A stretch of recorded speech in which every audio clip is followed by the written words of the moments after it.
Welcome to art exams academy. So இன்னைக்கு வந்துட்டு நம்ம சிஎஸ்எஸ்ல பேக்ரவுண்ட் பற்றி தான் பார்க்க போகிறோம். ஸோ பேக்ரவுண்டில் நம்மளுக்கு வந்துட்டு 5 டிஃப்ரெண்ட் டைப்ஸ் இருக்குது. Background colour, background image, background repeat, background attachment, background position. And இது எல்லாத்தையுமே சேர்த்து பேக்ரவுண்டுன்னு சொல்லி ஒரு ப்ராப்பர்ட்டி. ஓகே, இது நம்ம வந்து ஒன்று ஒன்றா வந்து எக்ஸ்ப்ளோர் பண்ணி பார்க்கலாம்.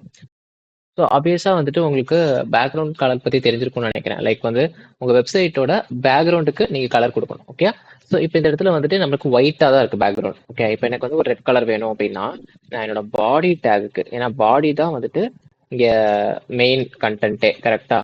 ஸோ அதுக்கு நான் வந்து பேக்ரவுண்ட் கலர் கொடுக்கணும். பேக்ரவுண்ட் கலர் எனக்கு வந்து நான் ரெட் கொடுக்குறேன். ஓகே, இப்போ என்னோட வெப்சைட் போய் பார்த்தேன், என்னோட அவுட்புட் போய் பார்த்தேன் அப்படின்னா எனக்கு வந்து ரெட் கலர் வந்துட்டு இருக்கு. இப்போ இந்த இது வந்துட்டு ரெட் கலர் கரெக்டுங்களா? இப்போ எனக்கு வந்துட்டு கலர்லாம் எதுவும் வேண்டாம், ஆனால் எனக்கு வந்துட்டு பேக்ரவுண்ட் இமேஜாக வேணும் அப்படின்னு நீங்கள் சொல்லும் போது தான் நம்மளோட செகண்ட் ப்ராப்பர்ட்டி உள்ள வருது பேக்ரவுண்ட் இமேஜ். ஸோ இந்த இடத்துல எனக்கு நான் ரெட் கலரை நான் தூக்கிட்டு நான் பிஜி இமேஜ் கொடுக்குறேன்.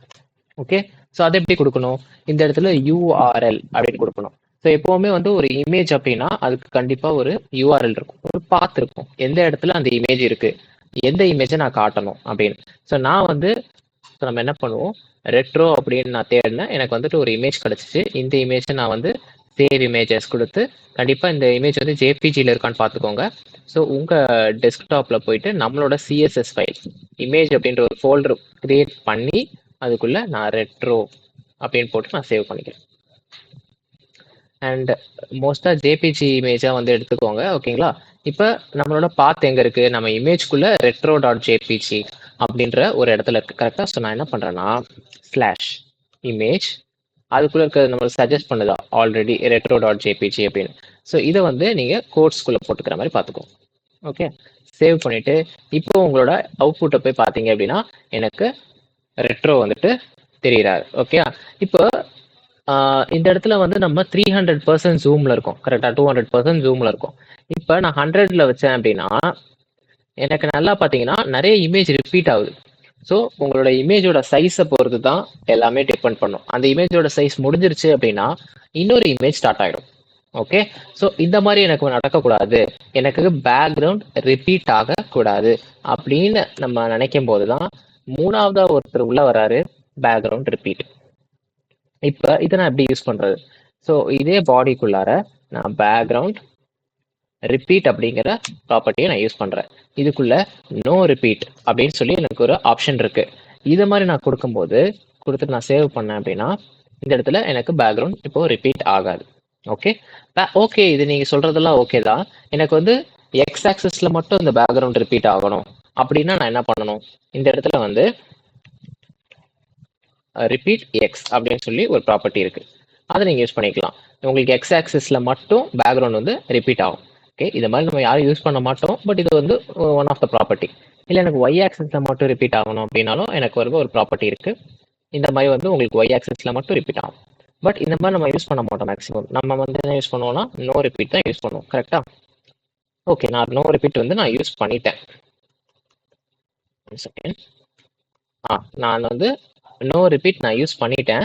பட் எனக்கு வந்து இமேஜ் வந்து இந்த இடத்துலலாம் ஒயிட்டாக இருக்கே, இது வந்து பார்க்க பேக்ரவுண்ட் மாதிரியே இல்லை அப்படின்னும் போது தான் வந்துட்டு என்னன்னா பேக்ரவுண்ட் சைஸ் அப்படின்னு சொல்லிட்டு ஒரு ப்ராப்பர்ட்டி இருக்கு.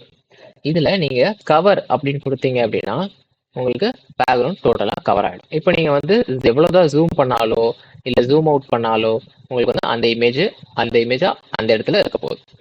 கவர், பேக்ரவுண்ட் கவருக்கு அதான் வந்துட்டு ஸ்பெஷாலிட்டி. ஓகே, ஓகே, ஸோ நம்ம நெக்ஸ்ட் பார்க்க போகிறது background attachment. Okay, background attachment ஒன்றும் இல்லை, உங்களோட இமேஜ் இருக்கு இல்லையா, பேக்ரவுண்ட் இமேஜ், அது வந்து எந்த மாதிரி இருக்கணும், ஸ்க்ரோல் பண்ண முடியணுமா இல்லை வந்து ஃபிக்ஸடாக ஒரே இடத்துல இருக்கணுமா, இவ்வளோதான் மேட்டர். ஓகே, இப்போ இந்த இடத்துல நான் ஃபிக்ஸட் அப்படின்னு கொடுக்கும்போது நான் index.html இந்த மாதிரி 1000 வேர்ட்ஸ் வச்சுருக்கேன் ஒரு பேராகிராஃப்குள்ளே, அப்போ தானே வெப்சைட்டை ஸ்க்ரோல் பண்ண முடியும், அதுக்காக நான் வச்சுருக்கேன்.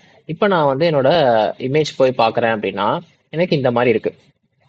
ஓகே, நான் ஸ்க்ரோல் பண்ணுறேன், பட் நான் வந்து ஸ்க்ரோல் பண்ணால் என்னோட டெக்ஸ்ட் மட்டும்தான் மூவ் ஆகுது நல்லா பார்த்தீங்கன்னா. ஸோ உங்களுக்கு நல்லா தெரியணுன்றதுக்காக நான் என்ன பண்ணுறேன்னா இந்த இடத்துல போயிட்டு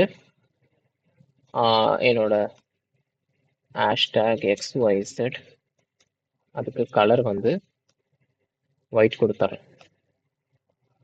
ஓகே, ஒயிட் கொடுத்துட்டேன்னா இப்போ நான் பார்த்தீங்கன்னா வெறும் எனக்கு அந்த டெக்ஸ்ட் மட்டும் தான் ஸ்க்ரோல் ஆகுது கரெக்டுங்களா?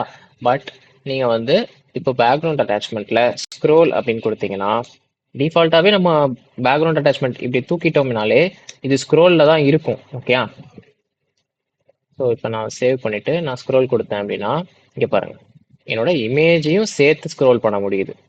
ஓகே. ஸோ இதுதான் வந்து background attachment. Background short and property எப்படி யூஸ் பண்ணணும் அப்படின்னா இப்போ ஃபர்ஸ்ட் வந்து நம்ம யூஆர்எல் கொடுத்துக்கலாம். ஓகே. எந்த ஆர்டரை வந்து நீங்கள் ஃபாலோ பண்ணாலும் பண்ணலாம். நான் இந்த ஆர்டரை வந்து ஃபாலோ பண்ணேன். ஃபர்ஸ்ட் யூஆர்எல் கொடுத்துக்கலாம். இந்த யூஆர்எல்ல நம்ம வந்துட்டு ஆல்ரெடி வந்து பாத் வச்சிருந்தோம் இல்லையா? ஸோ /im கரெக்டா இது. ஓகே. இப்போ நான் சேவ் பண்ணிட்டு என்னோட அவுட்புட்டை வந்து பார்க்குறேன். ஓகே. எனக்கு அந்த இமேஜ் வந்து ரிப்பீட் ஆயிருக்கு பின்னாடி நீங்கள் வந்து நல்லா பார்த்தீங்கன்னா. ஓகே. ஸோ இப்போ நான் என்ன பண்ணுறேன்னா நான் நோ ரிப்பீட் கொடுக்குறேன். ஓகே. ஒரே லைனில் நம்மளால எழுத முடியும். அதுக்கு பேர் தான் ஷார்ட் ஹேண்ட். ஒரே லைனில் எழுதுறது எல்லா ப்ராப்பர்ட்டியும். இப்போ நான் சேவ் பண்ணிட்டு என்னோட அவுட்புட் போய் பார்க்குறேன். எனக்கு ரிப்பீட் ஆகலை. ஓகே. பட் நம்மகிட்ட அந்த டெக்ஸ்ட் இருக்கு. ஓகே. ரிப்பீட் ஆகலை. இப்போ எனக்கு என்னன்னா நெக்ஸ்ட் பேக்ரவுண்ட் கவர் அப்படிங்கிறது தனி ப்ராப்பர்ட்டி. அதை நீங்கள் வந்து தனியாக யூஸ் பண்ணிக்கோங்க. ரைட்டா? நெக்ஸ்ட் நம்ம பொசிஷன் பண்ண முடியும். ஓகே. எனக்கு வந்து இது வந்து டாப்பு சென்டரில் இருக்கணும். ஓகே. இப்போ எனக்கு வந்து பொசிஷனில் நான் சென்டருக்கு கொண்டு வந்துட்டேன். ஓகே. நெக்ஸ்ட் எனக்கு என்னன்னா இப்போ நீங்கள் வந்து நான் ஸ்க்ரோல் பண்ண முடியும். டிஃபால்ட்டாக வந்து என்னால் ஸ்க்ரோல் பண்ண முடியுது. ஓகே. பட் இந்த இடத்துல நீங்கள் பேக்ரவுண்ட் அட்டாச்மெண்ட் ப்ராப்பர்ட்டி யூஸ் பண்ண முடியும். ஸ்க்ரோல் அப்படின்னு டிஃபால்ட்டாக ஸ்க்ரோல் தான். பட் நான் இந்த இடத்துல வந்து ஃபிக்ஸட்னு போட்டு காட்டுறேன். ஃபிக்ஸட்னு நான் போடும்போது நான் ஸ்க்ரோல் பண்ணேன் அப்படின்னா எனக்கு அந்த இமேஜ் அதே இடத்துல இருக்கு பாருங்க. இமேஜ் எனக்கு மூவ் ஆகலை. ஓகே. இந்த மாதிரி நீங்கள் வந்து ஒரே லைனில் எல்லா ப்ராப்பர்ட்டியும் உங்களால் யூஸ் பண்ணிக்க முடியும். இதுதான் வந்து background short hand property. So இதுதான் வந்துட்டு சிஎஸ்எஸ் பேக்ரவுண்ட்.